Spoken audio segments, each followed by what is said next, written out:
እኔ አንድ ነገር ልጠይቃችሁ፣ ይሄንን ግን እቃወመዋለሁ በአደባባይ። በልደት ዋዜማ ቅዱስ ቁርባን ለሚቀበሉ ምዕመናን የመመዝገቢያ ቅጽ ነገ 6 ሰዓት ላይ በጃንደረባ ሶሻል ሚዲያ ላይ ይለቀቃል። ሰላም ውድ ቤተሰቦቼ እንኳን ወደ ቻናሌ በሰላም መጣችሁ። ውድ ቤተሰቦቼ እንኳን ለብርሃነ ልደቱ በሰላም አደረሳችሁ። ሁላችሁም የሚሰማችሁን ስሜት መልካም ምኞታችሁን በኮሜንት ላይ መጻፋችሁን እንዳትረሱ። ዛሬም በአዲስ ቪዲዮ ተገናኝተናል። እስከ ፕሮግራሙ ፍጻሜ ድረስ ከኔ ጋር ከቆያችሁ የሚያበረቱ የሚያጠነክሩ መንፈሳዊነታችንን ከፍ የሚያደርጉ ትምህርቶችን እንማማራለን። ለዚህ ቤት አዲስ የሆናችሁ ቻናሉን ሰብስክራይብ አድርጉ፣ ቪዲዮን ላይክ አድርጋችሁ ጀምሩ። በቀጥታ ወደ ዛሬው መርሃ ግብራችን እንሄዳለን። የዝሙት መንፈስ ያለባቸው ሰዎች በተፈጥሮም አንዳንድ ጊዜ እግዚአብሔርን የፈጠረው እንላለን እንጂ በተፈጥሮ ከእናት ከአባት የምንወርሰውን ነገር ተከትሎ ሰይጣን ያችን ነገር ሊያደርጋት ይችላል። አሁን ልናገረው በቃ መምህር በእናትህ ተናገረው እያላችሁ እንደሆነ ተስፋ አደርጋለሁ።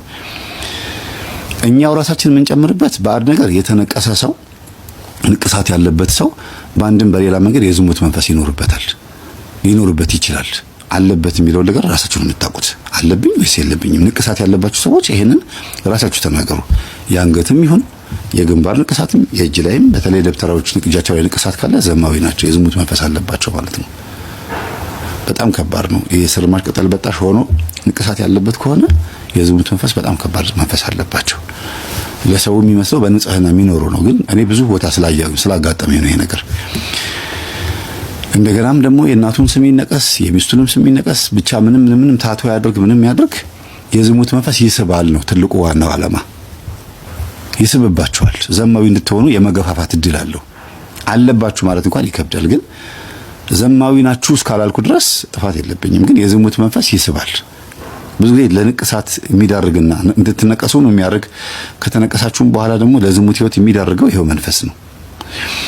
ይሄ እኛ ራሳችን ላይ የምናስገባው ባዕድ የሆነ ነገር ነው። ከዛ ቀጥሎ አሸንክታብና ምንዝር ጌጥ ሴቶች ከሆኑ የሚያረጉት አሸንክታብ የሚኳኳሉት ነገር ምናምን እሱ የዝሙት መንፈስ ይስባል። ሌላው ደግሞ ተክለ ቁመና፣ ዳሌ፣ የጡት ሁኔታ፣ የፀጉር ስታይል ምናምን ይሄ ሁሉ የሚባለው ነገር በተፈጥሮ እግዚአብሔር የሚሰጣቸውም ነገር ወንዶችን የዝሙት ስሜት የመቀስቀስ ስሜት አለው፣ የመቀስቀስ ሁኔታ አለው እና የዝሙት መንፈስ በዛም ሊገባ ይችላል። ለምሳሌ እንዴት የሚገባው ያቺ ሴት ዝሙት መንፈስ አለባት ልንል የምንችለው ወንዶች አይተዋት ዋት ምናምን ብሎ ሲመኝ በዛ ሰዓት ምን ይገባል ሴትዮዋ ላይ። እሷም የዝሙት መናፍስት ማጠራቀሚያ ትሆናለች። ግን ሃይማኖተኛ እስካልሆነች ድረስ ጸሎተኛ እስካልሆነች ድረስ ነው ይሄ የሚሆንባት። መንፈሳዊ እስካልሆነች ድረስ ቅርጿን ለማሳየት ጥረት ስታረግ በየመንገዱ ዝም ብላ ስትሞናደል ምን ስትል አለኝ የምትለውን ያ የተሰጣትን ተፈጥሮ የበለጠ ማግኒፋይ አድርገው ኤግዛጀሬት ሆኖ ገኖ ምናምን መንገድ ላይ ስትሄድ ሁሉም ለሀጩን ሲያስረበርብባት የዝሙት መንፈስ ይገባባታል። የስንት ሰው የብዙ ሰው የሽማግሌውም የወጣቱም የምኑም የባለትዳሩም የላጤውም የሱሰኛውም የሁሉም መንፈስ የመጠጥም ይሁን የዝሙት መንፈስ ሱስ ያለበት በሙሉ ይገባባታል። ከዛስ ማትሰግድ ከሆነ ለባሏት ጠንቅ ይዛ ትመጣለች። በባሏ ላይ ቺት የማድረግ ከተከራይ ጋር ካከራይ ጋር የመማገጥ ከስራ ባልደረባ ጋር ከስራ አስኪያጇ ጋር እንዲያውም ስሙ ሴክሬታሪ አይደለም የሚለው ሚስጥረኛ ማለት ነው። እና በአጠቃላይ በዝሙት በሄደችበት የመውደቅ ዕድል ያጋጥማታል። ለምን? ራሷን ስላልሸፈነች። ስለዚህ እኮ ነው ረጅም ቀሚስ አድርጉ ተሸፋፈኑ የሚባለው። ለምንድን ነው? በዚህ አጋጣሚ ሙስሊሞች ተሸፋፈኑ ማለት ከዚህ ነገር ድነዋል ማለት አይደለም። ከባድ ነው። አንዷ ሙስሊም ምን አለችኝ? መምህርዬ እኔ ብሸፈንም አለችኝ ባሌ አይኗ መንዝራ ስለሆነ ክርስቲያኖች ተገላልጠው ሲሄዱ በማየቱ አለችኝ። ግልጽ ነው የነገረችኝ። ባይዘው እውነት ነች ውሸት ነው የሚለው ነገር እናንተ እስቲ ጽሑፍ ጻፉልኝ። የተገላለጡ ሴቶችን በማየት የዝሙት መንፈስ ይዞብኝ መጥቶ እኔ ተሸፍኜ የኖርኩትን አንድ ቀን ተገልጬ አላቅም አለች። የዝሙት መንፈስ አስተላልፎብኝ ይኸው መገለጥ ጀመርኩኝ። እንደተሸፈንኩኝ ሆኜ ግን ካገኘሁት ወንድ ጋር አተኛለሁ። እኔ ራሴ ቅብጥብጥ ያልኩ ሰው ሴት ሆንኩኝ እና የዝሙት መንፈስ እንደዚህ ነው የተላለፈብኝ አለች። ይሄ ሃይማኖትን መሳደብ ምናምን ሊመስላችሁ ይችላል፣ ግን አይደለም። እኛ ክርስትና እምነት ላይ ስንፍና እንዳለ ልትነግረኝ ይፈልጋል። ለምን ደሞ አትሸፋፈኑት ነው አባባሏ እሷ። እና እንዲህ ተዘዋውሮ መንፈስ እንዴት እንደሚገባያችሁ ባሏ ሄዶ አመንዝሮ ሲመጣ እሷ ጋር የዝሙት መንፈስ አመጣባት። እሷ ተሸፍና የነበረች ልጅ የዘማዊ ሆነች ማለት ነው። በጣም ጨዋ ነበርኩ አለች። ሙስሊም ናት። በጣም ነው ትምህርት የምታዳምጠው። እና ወደዚህ ስመጣላችሁ የዝሙት መንፈስ በአካል በተሸፈነ አካል ላይ የሚገባበት ሁኔታም ይኖራል። እንደገናም ደግሞ ገላልጠው ሲሄዱትማ በቃ እንዲያውም ምንድነው ገሃድ ነው የሚባለው አይደለም ሐላል ትላላችሁ በግልጽ ሁሉ ነገር ባቦ እስኪታይ ድረስ ይቅርታ በየመንገዱ በጣም ነው የሚያሳፍረው። በጣም ይቅርታ አድርጉልኝ ለመናገረው ነገር ይበስማ ክርስቲያን መሆናችን አንገት ላይ አያሉ ማይሆን ልብስ አለባበስ ለብሷይና ቀና ብዬ ሳይ ማተብ ሳይ እፍር እላለሁ። በቃ ጌታው ይቅር በለን። ለምን እነሱ እኔ ጻድቅ እነሱ ኃጢአተኛ ሆኖ አይደለም ሃይማኖት በሚለው ጉዳይ ላይ በቃ በጣም ውስጤ በጣም እንትን ይላል። በየመንገዱ ዘጥ ያሉ ሲሄዱ ታይት አድርገው ውፍረታቸው አያሳፍራቸው፣ እርቃናቸው አያሳፍራቸው፣ ከታችም ከላይም ተገላልጠው ተበሳስተው ይሄ ምናምን ቀማይ ያልተበሳ ቦታ የለም።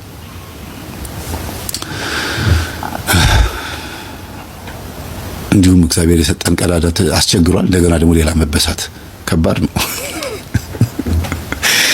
እና ይሄ እየተጠጋው ነው እንግዲህ እየተጠጋው ነው ለዝሙት የሚዳርጉ ነገሮች። ሌላ በአባባል ደረጃ የሚባሉ ግን ሰይጣን በዛ ውስጥ ገብቶ ስራ የሰራባቸው ጥርሰ ፍንጭት ሴቶችም ሆኑ ወንዶች ለዝሙት መንፈስ የተጋለጡ ናቸው። ለምን ትኩረት እንደሚደረግ አላቅም። ሰይጣን ይሄንን ነገር በዝሙት ለምን እንዳገናኘው ይባላል። ጥርሰ ፍንጭት የሆኑ ሰዎች የዝሙት መንፈስ አለባቸው ልል አልችልም፣ ግን ለዚህ ነገር ይዳርጋል ይባላል። ለምን እንደሆነ እኔ አልደረስኩበትም። ይሄ ነገር እናንተም አጥኑት። ግን ሆኖ ደግሞ ይገኛል ብዙ ጊዜ እና በጣም ይቸገራሉ። ያስቸግራሉ አይደለም ብለው እነሱ ራሳቸው ይቸገራሉ። እንደገናም ደግሞ በዚህ ደረጃ በጣም ትኩረት ይደረግባቸዋል።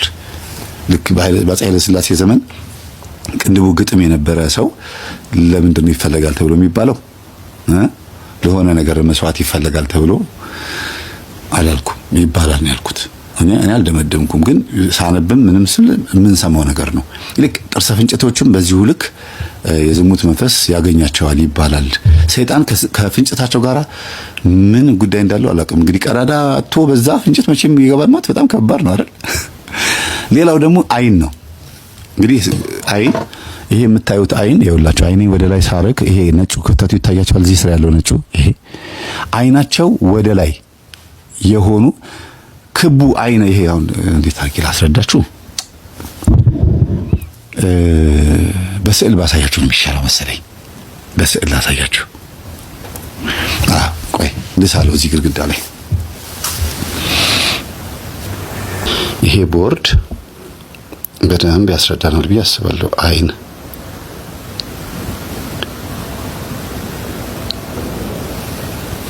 ይሄ አይን ነው። በግራ በኩል ያለ አይን ነው ብለን እናስበው። ኖርማል የሚባለው አይን የዝሙት መንፈስ የለባቸውም ብለው የሚያስቡት ጥቁሯ እንደዚህ ስትሆን ነው። እንደዚህ ሲሆን ነው። ዘማውያን ናቸው ተብሎ የሚታሰቡ ሰዎች ደግሞ አይናቸው እንደዚህ ሲሆን ነው። እዚህ ጋር ክፍተት ይኖራል ማለት ነው። ይሄ ነጩ ክፍተት ይኖራል ማለት ነው። ይሄ ጥቁር ነው። በቃ ይሄ እንደዚህ ቅልም ይላል እና የዝሙት መንፈስ አለባቸው ተብሎ ይታሰባሉ። እንግዲህ ይሄ ይባላል አይባልም እውነት ነው አይደለም የሚለውን ነገር ራሱ ይሄ አይን ምልክት ያለበት ሰው አይቶት ነው ሊያስብ የሚችለው ማለት ነው። እና ይሄንን ለማለት ነው የፈለኩት። እና ምንድነው በፒክቸርም ይሄን ነገር ማየት ይቻላል፣ በስዕልም ማየት ይቻላል። ምንድነው እግዚአብሔር ሊያመለክተን የሚፈልገው ነገር ቢኖርም ግን ተፈጥሯችን እንደዚህ ሆነ ስለተፈጠርን ዘማዊ እንድንሆን አላደረገንም እግዚአብሔር።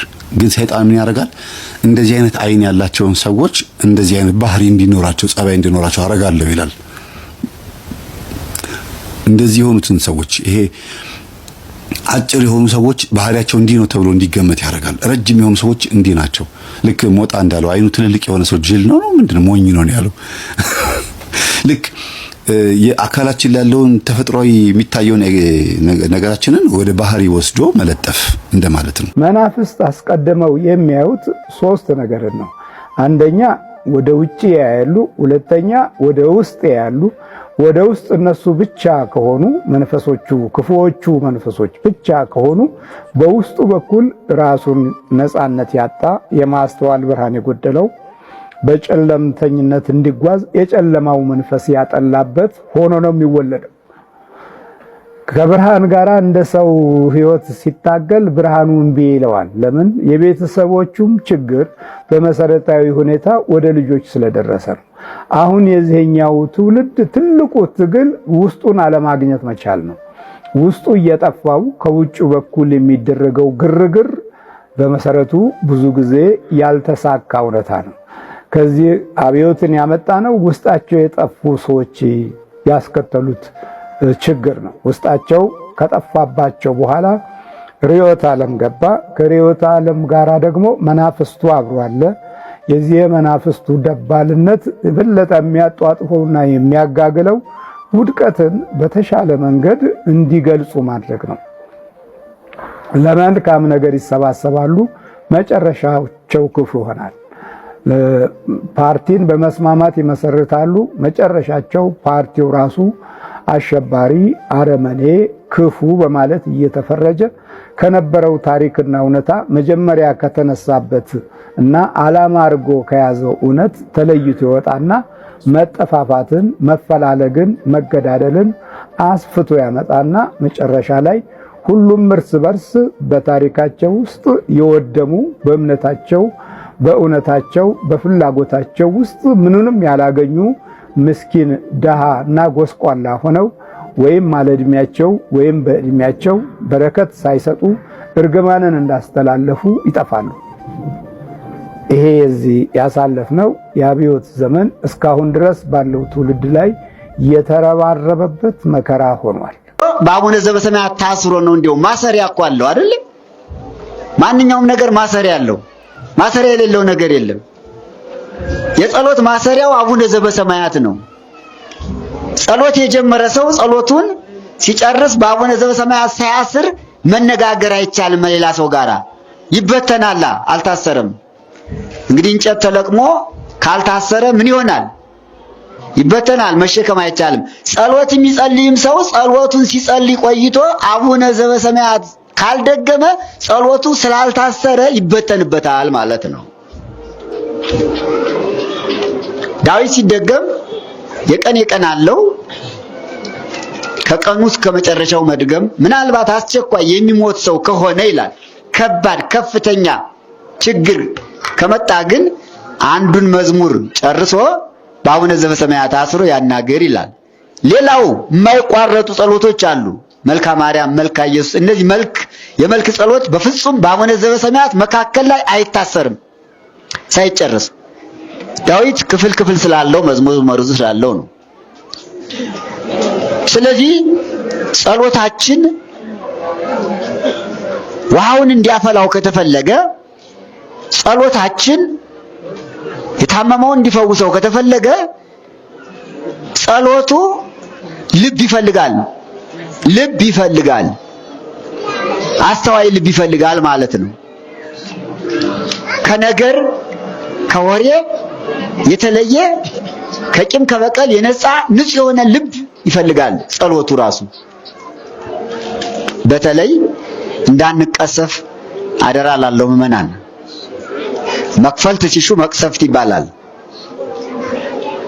መክፈልት ታገኛለሁ ሲል አንድ ሰው ይቀሰፋል።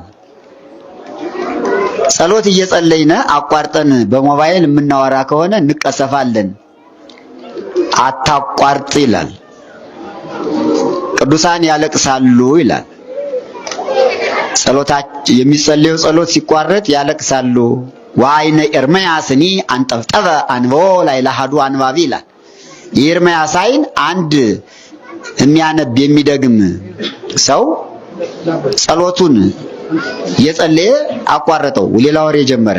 በዚህ ጊዜ ለምን ታቋርጣለህ ብሎ ነብዩ ኤርምያስ አለቀሰ። በአንባቢው በደጋሚው ላይ አለቀሰበት ይላል። አንዱን መምረጥ ነው፣ ወይ ጸሎቱን ወይ ወሬውን።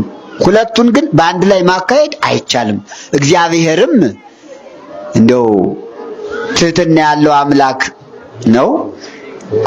ወደዚህ ዓለም መጥቶ ለኛ ሲል የትህትና ሥራ ስለሰራ ሀፊቱ ላይ ቁመን ሌላ ወሬ የምናወራ ከሆነ በእውነት እንደ ንቀትም ይቆጠራል አይደል? እንደ ንቀትም ይቆጠራል። ጸሎት እኮ እግዚአብሔር ጋር መነጋገር ነው። ጸሎት ብሂል ተናግሮ ምስለ እግዚአብሔር ይላል። ጸሎት ማለት ከእግዚአብሔር ጋር መነጋገር ነው። አዲያ ከእግዚአብሔር ጋር እየተነጋገሩ አቋርጦ እንደገና በሞባይል መነጋገር እግዚአብሔርን መናቅ አይሆንም? አይሆንም እንዴ? ተሳስተናል እኮ እግዚአብሔርን ንቀነዋል ማለት ነው። አቃለነዋል ማለት ነው። ጸሎት ስንጀምር እምንተወው ነገር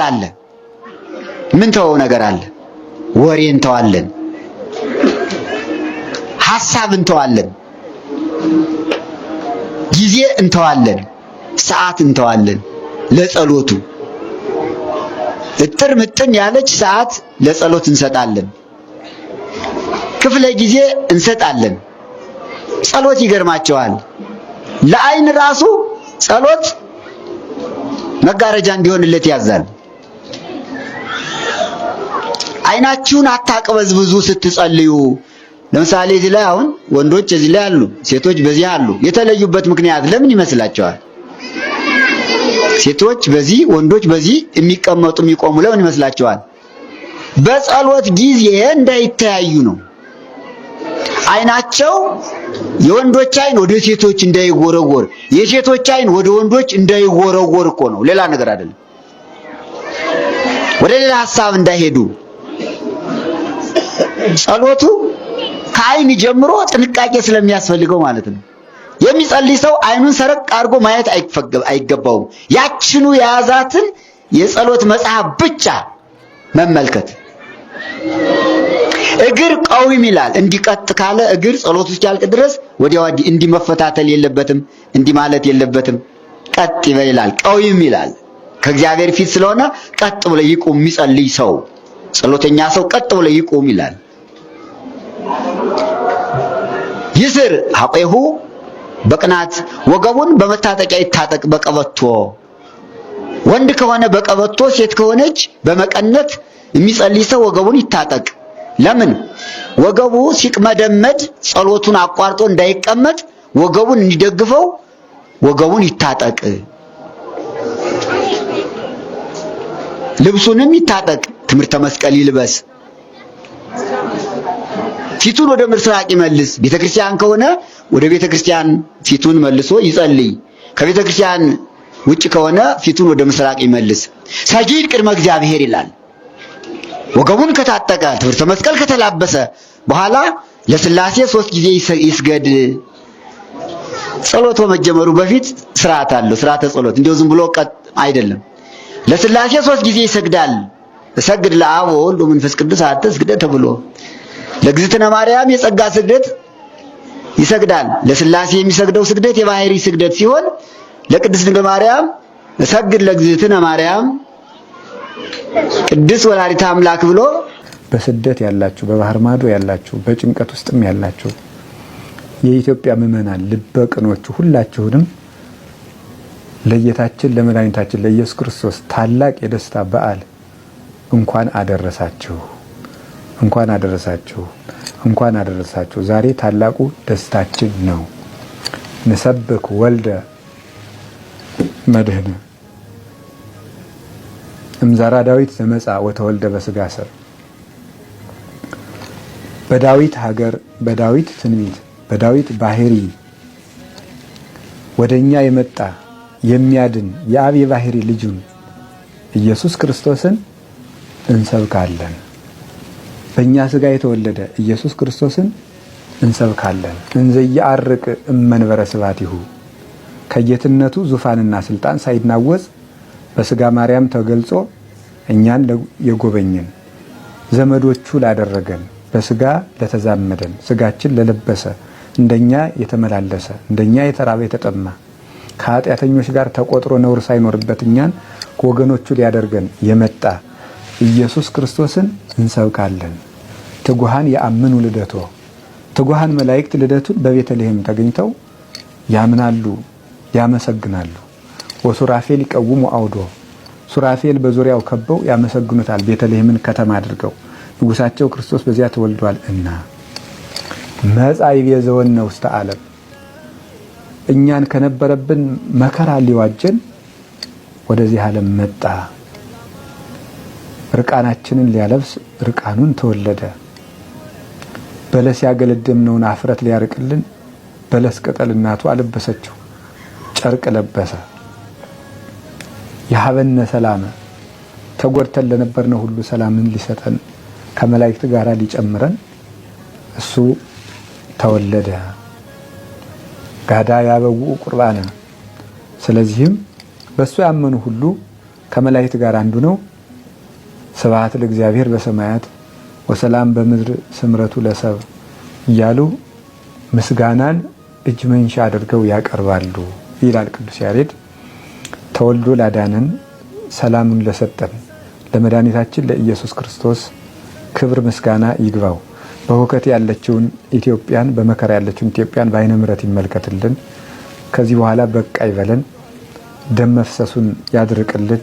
ክህደቱን፣ መበላላቱን፣ መለያየቱን ወደ አንድነት ይመልስልን። ቤተ ክርስቲያኑን እሱ ባወቀ ወደ ፈቀደው መንገድ ይምራልን፣ ያስተካክልልን።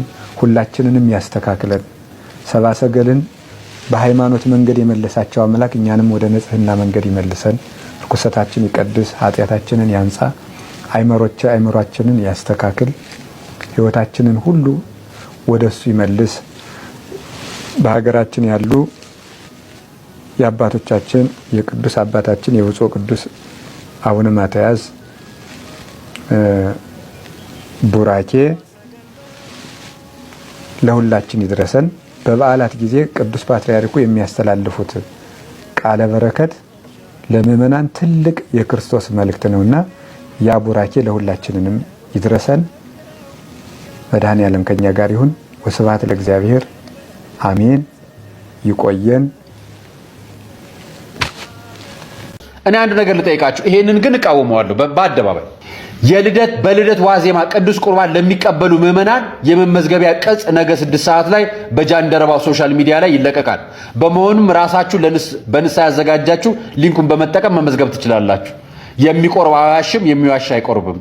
እና አላፋት ዝማሬ ለመዘመር ቁርባን ለመቅረብ ምዝገባ ስርዓት ተጀመረ። እኔ አንድ ሰው የጻፈውን ጽሑፍ ላንብብላችሁ። የኔን ሐሳብ አይደለም፣ በጣም ስለተስማማ ላጋራችሁ። እናንተ በዚህ ሐሳብ የራሳችሁን አስተያየትና ኮመንት መስጠት ትችላላችሁ። እኔ ሐሳቡን ብቻ ነው የማጋራችሁ። ሁሉ ነገር በስርዓት ይሁን ይላል ወንጌሉ። ይህ ደግሞ ለሄኖክ መንገድ ቀባሪ እንደማርዳት ይሆንብኛልና ወደ ጉዳይ ልግባ አለ። ቀጥታ ለሄኖክ የጻፈው ይመስለኛል ሐሳቡ። እኔ ግን ሐሳቡን ላንብብላችሁ። በሚሊኒየም አዳራሽ ብሎ የተጀመረው ምዕመኑን ከቅድስት ቤተ ክርስቲያን የማራቅ ስራ በቦሌ መድኃኔዓለም አልፎ መስቀል አደባባይ ላይ ደርሷል። የምስጋና አይነት ይለያይ ይሆናል እንጂ እግዚአብሔር ሲመሰገን ማየት የማይወድና እግዚአብሔርን ማመስገን የሚጠላ ማንም የለም። ጥሩ። የኔም ሆነ እንደኔ ያሉ ሌሎች ምዕመናን ጥያቄ እግዚአብሔር ለምን በዝማሬ ተመሰገነ ብለን መቃወማችን ሳይሆን የኛ ጥያቄ ይላል። አንደኛ፣ መንግስት ያኔ የከለከለውን መስቀል አደባባይ ዛሬ እንዴት ፈቀደ? የመጀመሪያው ጥያቄ። ሁለተኛ፣ በጌታችን የኢየሱስ ክርስቶስ ልደት ዋዜማ ምዕመኑን ከአብያተ ክርስቲያናት ማራቅ ለምን አስፈለገ? ሶስተኛ፣ ለእግዚአብሔር የአምልኮ ምስጋና ለማቅረብ በቅዳሴ ከማህሌትና ከዘማር የሚበልጠው የቱ ነው? አራተኛ፣ በቅድስት ቤተ ክርስቲያን የሌለ ልምምድና ስርዓት በመፍጠር አዲስ መጤና የጎዳና ላይ አምልኮችን ምዕመኑ ማለማመድ ለምን አስፈለገ? አምስተኛ፣ በፎቶ እንደምትናየው የኢየሱስ ክርስቶስን ቅዱስ ሥጋውና ክቡር ደሙን ስንቀበል ወይም ስንቆርብ ምዝገባ የተጀመረው ከመቼ ወዲያ ነው? ባለፈውም በቲክቶክ ተሰባስበው ሊቆርቡ ሲሉ ይህ የቅድስት ቤተክርስቲያን ስርዓት አይደለም ተብለው መከልከላቸውን አንረሳም። ስድስተኛ፣ በማህሌት በዝማሬ ጊዜ አትዝለሉ ስትባሉ ዳዊትም ጨርቁን ጥሎ እየዘለለ ዘምሯል የምትሉ ዳዊት አጥፍቶም በእግዚአብሔር መቀጣቱንስ ለምን ትረሳላችሁ? ሰባተኛ፣ ነጭ የለበሰ ብቻ እግዚአብሔርን ያመስግን ብሎ ልብስን መስፈርት ያወጣውና የጻፈው በየትኛው ቀኖና ነው? ብዙ ጥያቄዎች ማንሳት ይቻላል። ነገር ግን ነገሮችን ማንዘዛት ይሆናል። ከውጭ ካለ ጠላት ይልቅ በውስጥ ያለ ይጎዳል የሚባለውን ብሂል ልቦና ላለው ሰው አሁን በግልጽ እየታየ ነው። ለኔ የሚታየኝ የአላፋት ዝማሬ ለቅድስት ቤተክርስቲያን ጥቅም የሚሰጥ ሳይሆን በማር የተለወሰ መርዝ ሆኖ ነው። ቅድስት ቤተክርስቲያን በሰዎች ታምና አታውቅም፣ ራስና አካል የሆነላት አምላክ እንጂ። ያ ችቦ የሚያክል ጧፍ ሲያነድ የነበረው የማንቂያ ደውል ሰብሳቢ የጠፋ። ቀጥሎ አላፋት ዝማሬስ ሐሳቡን ያጋራው ተክለ ማርያም ተክለ ጻድቅ ይሄን ሐሳብ አጋራ። ዝማሬ ለምትሳተፉ ወንዶችም ለምትሄዱ ወንዶችም ወንድሞችም ይሄን አላፋት ዝማሬ ላዘጋጃችሁትም ጥያቄውን ለእናንተ አጋርቷል። እውነት ቅዱስ ቁርባን የሚቆርብ ሰው መመዝገብ ጀምራለች እንደ ቤተክርስቲያን? ቤተ መቅደስ ውስጥ የለም። እናንተ ጋር የጀመራችሁት የቤተክርስቲያን ስርዓት ያልሆነውን ነገር ለምን አረጋችሁት? የመጀመሪያው ጥያቄ ይሆናል። ለቪቪአይፒ ከሆነ እግዚአብሔር የሚለየው ሰው እንደሌለ ነግረናችኋል። ማበረታታት ከሆነ በሌላ መንገድ ማበረታታትም ይገባል። ይሄ ነገር ልምድ ሆኖ ስርዓት ሆኖ ስለሚቀጥልም መመዝገቡ ትክክል አይደለም የሚለውን ጥቆማ ብትቀበሉ። እንግዲህ ውድ ቤተሰቦቼ በዛሬው ቆይታችን እነዚህንና መሰል ጉዳዮችን ለመዳሰስ ለማየት ሞክረናል። በድጋሚ ሁላችሁንም ውድ ቤተሰቦቼ ኢትዮጵያውያን፣ ኤርትራውያን ቤተሰቦቼን በያላችሁበት እንኳን ለብርሃነ ልደቱ በሰላም አደረሳችሁ። ውድ ቤተሰቦቼ ይህ ብርሃነ ልደት እንግዲህ የጌታችን የመድኃኒታችን የኢየሱስ ክርስቶስ የልደቱ መታሰቢያ ለሀገራችን ሰላምን፣ ለሕዝቦቹ ፍቅርን፣ ደስታን በእውነት ያድርግልን። እግዚአብሔር አምላካችን በሀገራችን የምናየውን ጦርነቱን፣ በግራ በቀኝ የምናየውን ቸነፈር፣ ረሃቡን፣ ችግሩን ሁሉ እግዚአብሔር አምላካችን በእውነት ከሀገራችን ያስወግድልን። ሁላችንም ወደ ቤተ ክርስቲያን ወደ እግዚአብሔር ልንቀርብ የሚገባው ለዚህ ነው። ዛሬ ብዙ መከራ በሀገራችን እያየን ያለ ነው። ብዙ ነገሮችን በሀገራችን በዚህ ዘመን ላይ እያየን ያለ ነው። ወንድሞቻችን፣ እህቶቻችን፣ ቤተሰቦቻችን በረሃብ ሲቸገሩ የምንመለከተው ብዙዎቹን መስራት የሚገቡንን ነገሮች ባለመስራታችን ነውና አንድም እግዚአብሔር ብዙ ነገር እያስተማርን ሊሆን ይችላልና ብዙ ሰዎች ይህንን ነገር እንደ ቀልድ እያዩት ዛሬ እያለፉት ይገኛሉና በሰዎች የሚነግዱ፣ በሰዎች መራብ፣ በሰዎች መቸገር፣ በሰዎች መጠማት የሚነግዱ ሰዎችን በዘመናችን እያየን ነውና እግዚአብሔር አምላካችን ሀገራችን ኢትዮጵያን ሰላም ያደርግልን። ሁላችንም ለሀገራችን ልንጸልይ ይገባል። ሁላችንም ባለንበት ቤተሰቦቻችንን፣ ወገኖቻችንን ልናስብ ይገባል።